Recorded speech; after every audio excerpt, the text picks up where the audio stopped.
Today, I wanted to talk to you about the benefits and some methods for stabilizing shoulder seams in maxi dresses. Today's Feature Friday pattern is the Summer Basics Dress and Tank, and I'm going to use the maxi length version in my examples today. A maxi dress, such as the Summer Basics version here, there's a lot of skirt in this dress, and the weight of the fabric in that skirt could pull and distort the armhole opening of the tank version, or even if you decide to put a sleeve from another pattern, mash it with another pattern into this dress, it could pull it down and distort the shape of that sleeve. So that's the importance of stabilizing your shoulder seam. So I'm going to show you some different methods that would help alleviate that problem.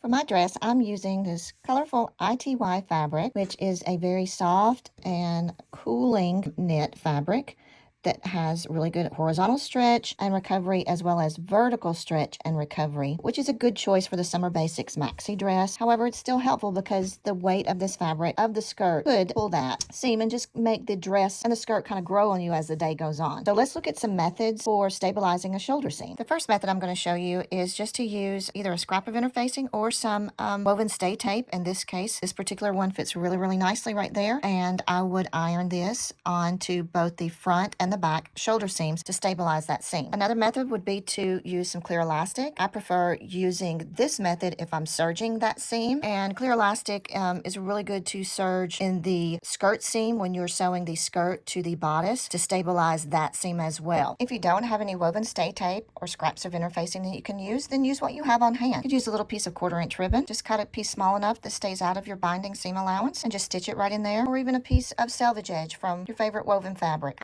I hope you found these tips helpful and that you'll grab the Summer Basics Tank and Dress while it's on sale for $5 only as this week's Feature Friday pattern. Happy sewing!